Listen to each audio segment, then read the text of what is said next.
I'll say, and the comedic relief.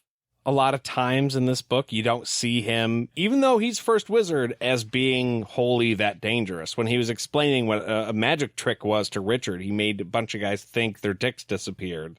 He didn't actually do it to teach him a lesson, you know? He's not that way. He doesn't want to hurt anybody.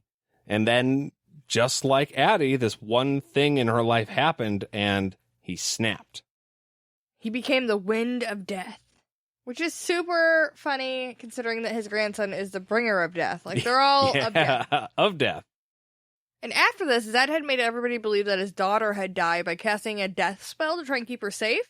And Dark and Rawl, meanwhile, was growing up, getting ready to take revenge for the whole burning thing that happened to him.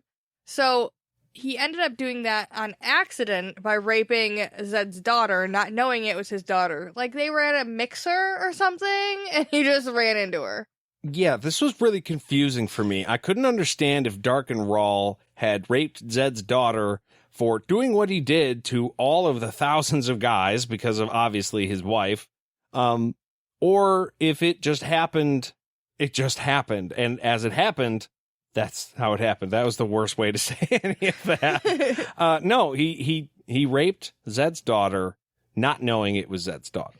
Yeah. It was not intentional, but it still happened. Yeah, he just ran into her and was like, I'm gonna rape you, not knowing who her dad was. But had he known it was her dad, probably would have been worse. So it's probably good for her. Yeah. That he didn't know that. So then he took her to hide in Westland, and she died in a fire. I just thought it was really interesting, the whole death spell thing, considering we don't know a lot about Richard's mom. And we know that Zed put a web over Richard, right? That protected his identity. Right.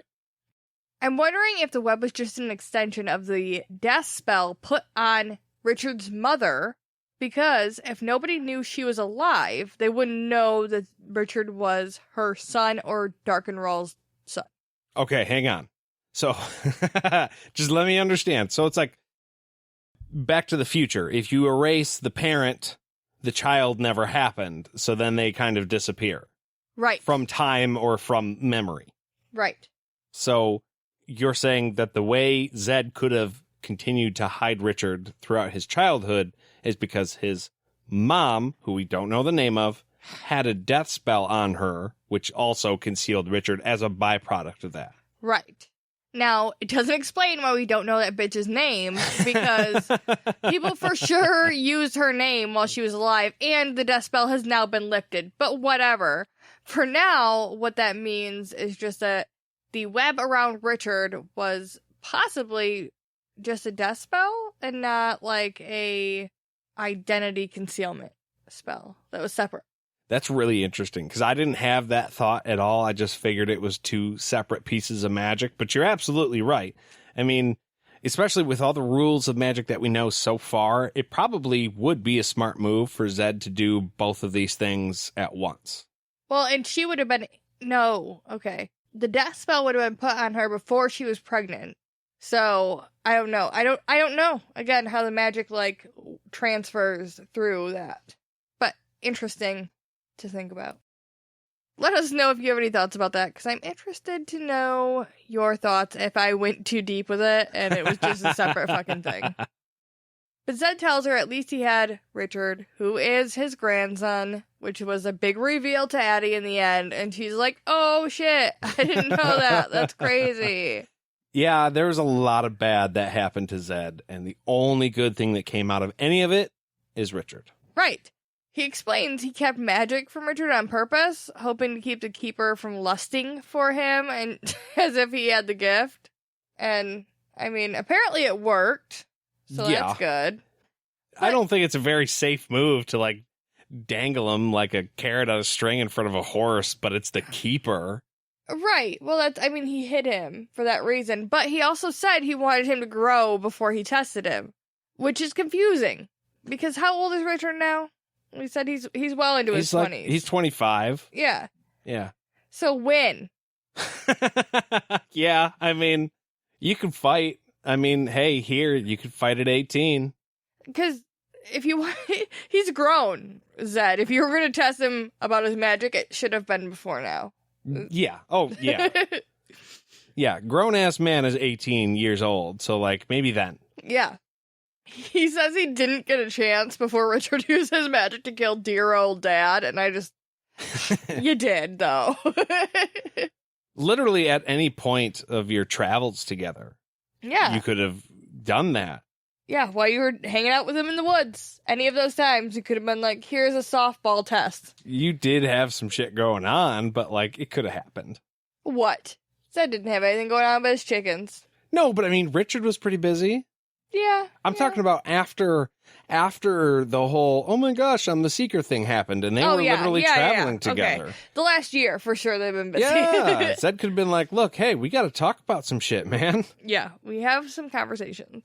So Zed goes back to begging Adie for help with his underworld issues, and she resists and goes off on a little rant about how knowledge doesn't matter, just youth does, which was a little bit weird for me. I was She's like, tired. She's given up. I think that's where she was at. just let the young kids deal with it. I don't want to fucking put up with it. I don't have the energy to deal with that bullshit today. Zed tells her, you know what? Fine. But if you don't help fight him, you're literally helping him. Just so we're clear.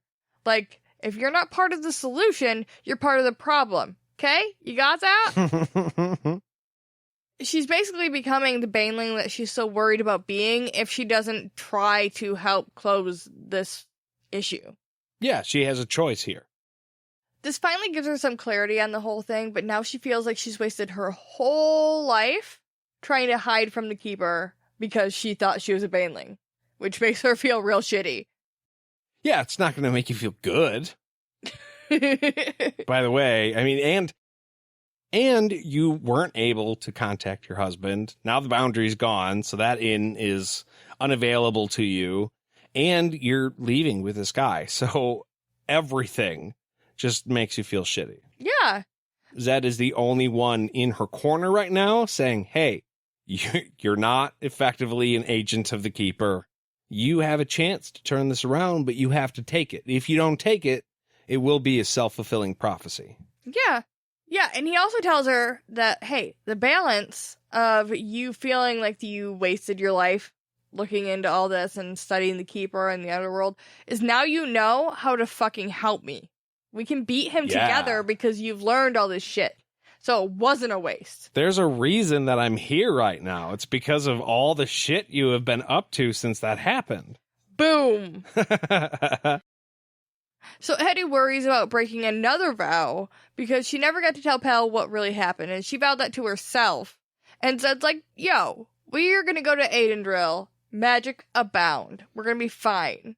Yeah, you're going to be surrounded and shit. It's going to be awesome. Yeah. I have a wizard's keep. If there's a library on this planet that has information of how to do something like that, I'm going to have it. Yeah. You're going to have more help there, and the boundary's not here anyways, so you're being fucking dumb. Let's go. Let's go. Sick of the woods. Sick of the woods. Let's go. Not only is Zed going to help, but Pell wouldn't want her to betray, like, everybody in the living world just to be able to tell him that she didn't betray him, because, like, then you're just as much of an asshole, or even more so. Yeah, just by staying there and, like, giving up to the Keeper, she's effectively dooming everybody else. And that shakes her a little bit, and she thanks him and accepts his offer. She's like, all right, we can go. That's cool. Yeah, I mean, I think ultimately all of her resistance came from the fact that she is going to live the rest of her life dedicated to the notion of telling Pell she didn't betray him. Right. She is not going to be able to rest or be satisfied in any aspect of life until she knows that Pell knows that she didn't do that. Right. That is her whole motivation. And, like, it's a noble one. Adie is a good woman. Yeah. Iron Adie, sorry. Yeah. Iron Adie. I can heal and fuck random wizards all day long, but I'm not going to feel happy inside until I talk to Pell. Oh, God, that's sad. It was meant to be a joke. Fucking, I know it was. I mean, it's funny, but it's sad. But I mean, she did do that. Yeah, that's true. You'd think that fucking wizard would, like, cheer you right up. It's a wizard, right? They gotta have tricks and stuff. I mean, we learned that sometimes they can put magic into that shit. Yeah, well, she didn't argue in the last chapter either, so that did make her happy. Yeah. So, okay. Okay. But now that everything has been settled, she wants to talk about the Stone of Tears. So that is going to be our next chapter. Yeah, well, that was the setup for this one. Was, you have to tell me everything. It's like, okay, here we go. Yeah. When I was 3. And this one kind of ends the same exact way. Oh, well, now you got to tell me about this other thing. Okay. When I was 3.5. Yeah. But yeah, that does it for this chapter. Thank you guys so much for listening. If you had any comments, something you wanted to let us know, if you liked this episode, or even if you didn't, you can send us an email to podcastatt@gmail.com. You can find us on Facebook by searching all the things. You can find us on Instagram at podcastatt or on Twitter at podcast_ATT. Nailed it. If you wanted to call us and leave us a voicemail, you can, or text us. The number is 616-529-0025. You can also visit our Patreon page and make a pledge to get access to a bunch of the gag reels and deep cut discussions that we do. We try to put out one a month. We do our best to do one a month. We do have some new stuff coming out soon. And yeah, we'd love to see you there. You can get hand-drawn pictures from Jade, which I've seen and are pretty fucking awesome. You can get sets of stickers that we got. Shout-outs are all available, and we love it when we see you guys on there. So thank you one final time for listening, and we will see you real soon. Bye.